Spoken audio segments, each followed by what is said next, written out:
All right, Rich Van Tassel back with you, continuing on with our Week 13 recap. The Denver Broncos moving to 8-4, 4-2 on the road with a 20-10 victory over the now 2-10 Jacksonville Jaguars. Paxton Lynch for the Broncos, 12 of 24, 104 yards, no touchdowns, no interceptions. Capri Bibbs, the top rusher, 5 for 49, 9.8 yards per rush. Devontae Booker, 18 of 35, 1.9 yards per rush, 1 touchdown. Paxton Lynch, 2 for 11, 5.5 yards per rush. Altogether, the team 28 of 104. 3.7 yards per rush, the touchdown by Booker. So, not very good passing and a lot of runs, but not very good running by Denver. Demaryius Thomas, 6 for 61 receiving. Emmanuel Sanders, 3 for 28. Cody Latimer, 1 for 10. Shane Ray recovered a fumble. They had only one sack. It was a team sack. Bradley Roby, Chris Harris Jr. both had interceptions. Roby returned his 51 yards for a touchdown. And Brandon McManus 2 for 2 in his field goals. For the Jacksonville Jaguars, Blake Bortles, not very good. 19 of 42, 181 yards. No touchdowns, 2 interceptions. TJ Yeldon, 14 carries, 55 yards, 3.9 yards per rush.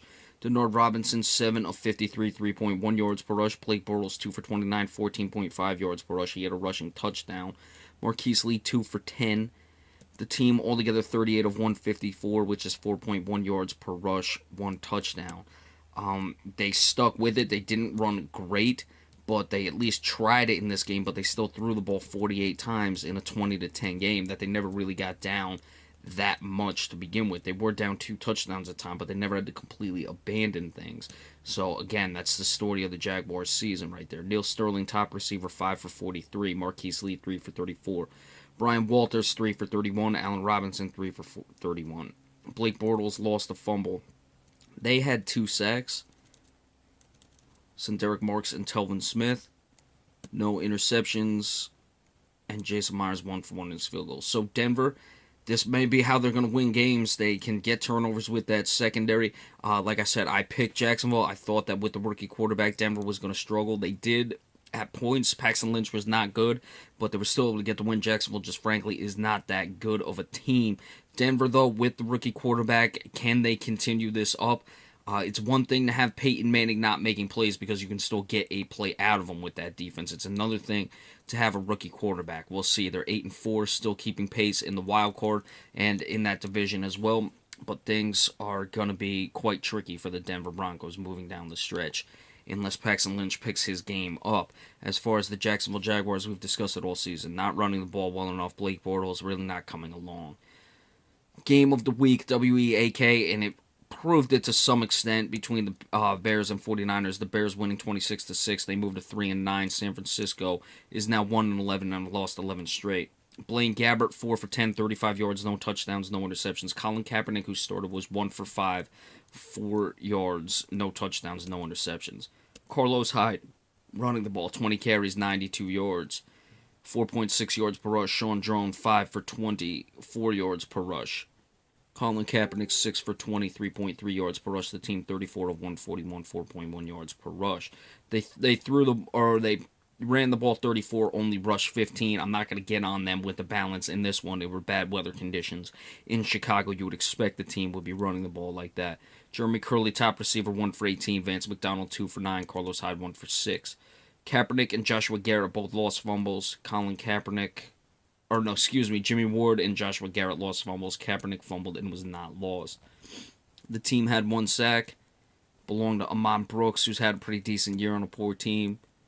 Phil Dawson, 2 for 2 in his field goals. For the Chicago Bears, Matt Barkley, 11 of 18, 192 yards, no touchdowns, no interceptions. Jordan Howard, 32 carries, 117 yards, 3.7 yards per rush, 3 touchdowns.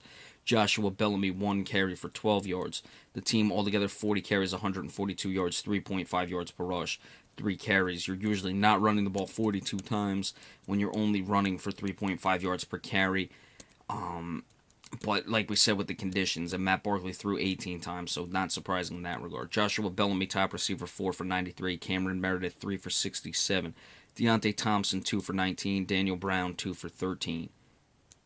Deontay Thompson lost a fumble. Matt Barkley fumbled. It was not lost. Jordan Howard recovered a fumble. 6 sacks. 1 for Willie Young, who's had a decent year. Eddie Goldman, 2 for Leonard Floyd. And Akeem Hicks had 2. no interceptions.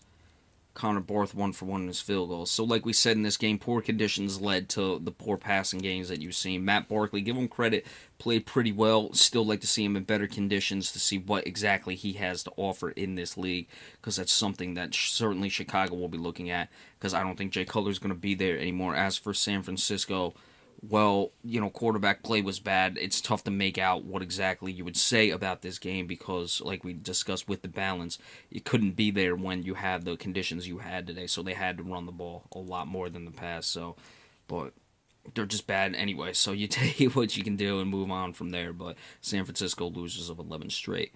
Detroit moving to 8-4 over the New Orleans Saints, 28-13. Saints dropped to 5-7 now in. Still not quite in desperation mode because Atlanta lost, but a win would have really helped them, and a loss is making it tough for them right now. Matthew Stafford, 30 for 42, 341 yards, 2 touchdowns, 1 interception. Zach Zenner, top rusher, 9 carries, 40 yards, 4.4 yards per rush. Matthew Stafford, 3 for 22.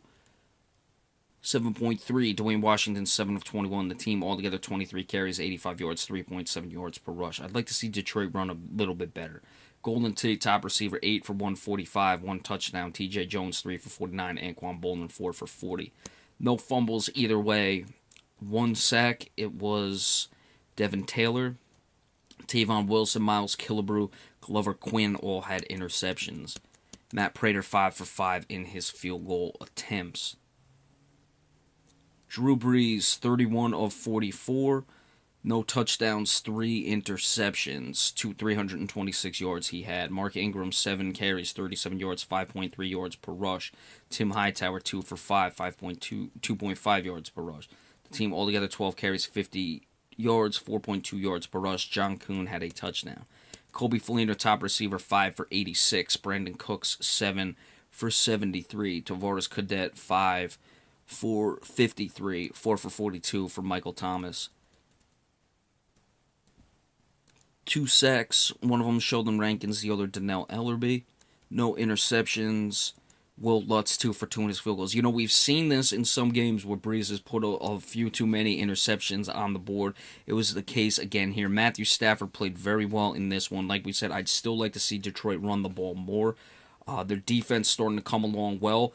I didn't think their offense would be able to keep up, but frankly, their defense played well enough, and their offense certainly kept up because they won the game, but played much better. But to me, the story of this game was definitely the Detroit defense. As far as New Orleans going down the stretch, they play their last game of the year against the Falcons. They play 2 against the Buccaneers, though. Remember, the Buccaneers, if they win today, they'll be atop the division, but with the tiebreaker. So a win was much needed for New Orleans, but still, if they sweep the rest of the way, they may give themselves a shot in the division. As far as Detroit, now a 2-game lead over both Minnesota, who they have the tiebreaker against, and Green Bay, who will play them again. That's something to look forward to moving on from here, what exactly you're going to get out of the Detroit Lions. So we'll keep an eye on that. All right, be sure to stay tuned. That's the rest of the 1 o'clock games. When the 4 o'clock games go final, we will give you the recap of those.